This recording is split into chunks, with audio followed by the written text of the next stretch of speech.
Hey guys, today I'm gonna go on about how 2021 might be worse than 2020. My cat is gonna sit here with me on the arm of the love seat, and then he left. And he went to the kitchen, so I'm gonna go grab a frozen banana. No, you're not going to do anything with bananas. I bought new bananas yesterday. We're going to eat them. We're not going to play with them. Arizona, who did this post on Facebook, and it reads in part, I support individuals and families having the freedom to choose for themselves whether they travel or not, provided they are respectful of others in doing so. I do not consider myself an exception to the lockdown guidelines. I have never asked Albertans to do things that I myself would not do, and that includes traveling. And you might notice in that statement there is a lack of an apology, which we have heard from other officials, but he did not apologize. He also said that international travel doesn't solely impact the spread of COVID-19. He really encouraged safe travel, in spite of the fact that there are public health guidelines, and there have been public health guidelines in place since March, urging Canadians not to partake in non-essential international travel at this time. We know that the Alberta spotlight kind of started shedding when we first heard of Tracy But the O'Rourke. cat was gonna come with me that I saw food. But Came out on New Year's Day that she had traveled to Hawaii over the holidays. Outrage was spurred by that. There was a protest that had some words, a display shown outside her office in Grand Prairie. how come bananas taste so good? Christmas cards were put on there as well. People outlining the holiday Like dipped traditions them in that they chocolate? missed out on over the holidays. But she says that Greek she needed to yogurt? go to Hawaii because of her holidays. Jason Kenney electing not to fire or ask for the resignation of any of his MLAs that are found to have traveled. And Alberta doctors are saying that this sends the wrong message. Take a listen. It also completely trivializes and dismisses 2021 probably gonna be worse than 2020.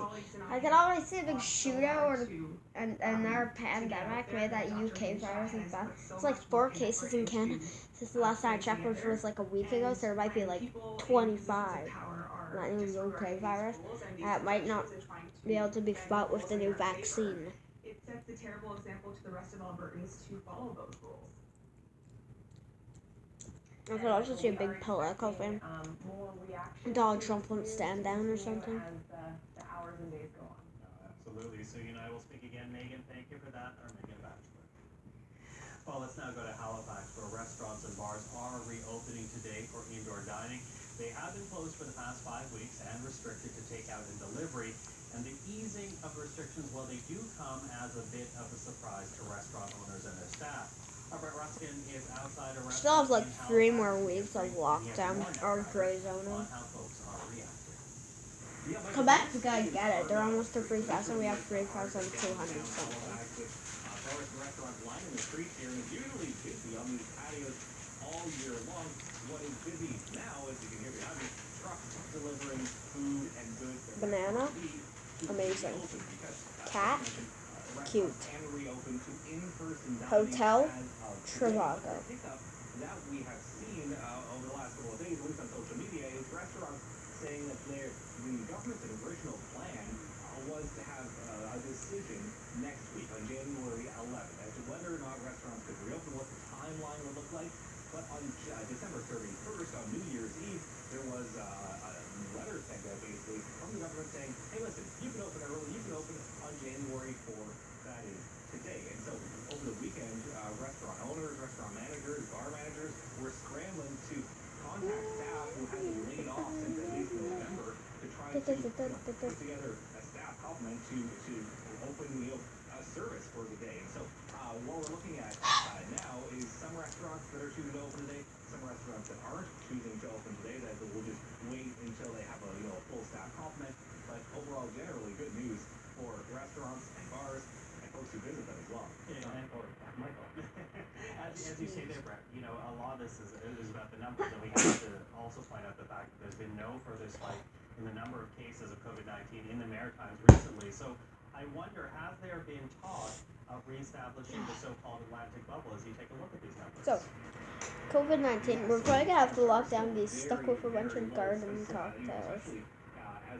contrast, elsewhere in Garden cocktails are good. I've never really tried them, but they're like clamatos, so they're like little vegetable juices, and like tomato juice, and then like celery and stuff. Once again, after that bubble collapsed, was taken apart once case counts began to rise a few months ago. And so, again, there's just talk right now.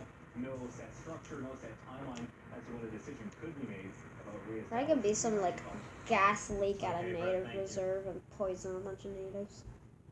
Well, I don't the hope UK that, now, but where another probably won't milestone happen. has been set in the fight against COVID-19 with the rollout of another vaccine. Take a look at this video because there you see The US and in a North moment, Korea might go into a 82-year-old war. Brian Pinker, and World there War he is. III. He's the first person in the world to be vaccinated with the Oxford AstraZeneca vaccine.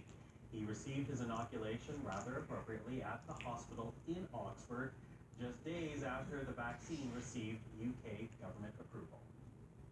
You just want to have an accurate election, and you're a Republican. We believe we do have an accurate election. Well, that was leaked audio obtained by the Washington Post revealing a conversation between Georgia's Republican Secretary of State and Donald Trump. Presidential pressure to find votes and overturn That guy November's in the election UK, results in the state what he before did, crucial Senate that's election gonna be in runoffs our tomorrow. war.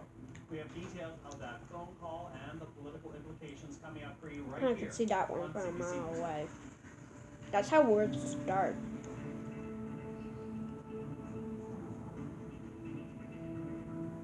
That one wiki leaker.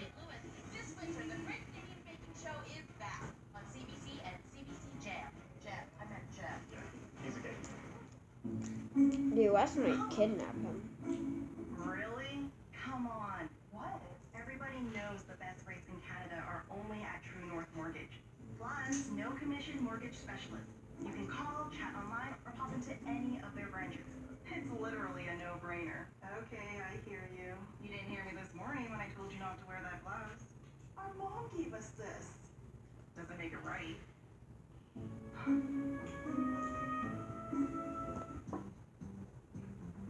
Lunch is worth taking with new Tim's Craveables. 100% Canadian seasoned beef naturally smoked, or crispy seasoned chicken breast with creamy barbecue sauce. Try both for just $3.99 each and start loving lunch again. If you don't know what else is out there, then how can you know what life Doesn't this just look scrumptious on here? Signing up is easy. Start your search today at silversingles.ca. Sales without fee by Spark Members must be 18 or older to apply. Canada prepares for the first phase of the vaccine. I want to make you guys hungry soon. Our country, there's an end in sight. CBC News has the latest updates about the vaccine, how it will be rolled out, and what you need to know to stay safe. CBC News. Join us for Canada's nightly newscast tonight.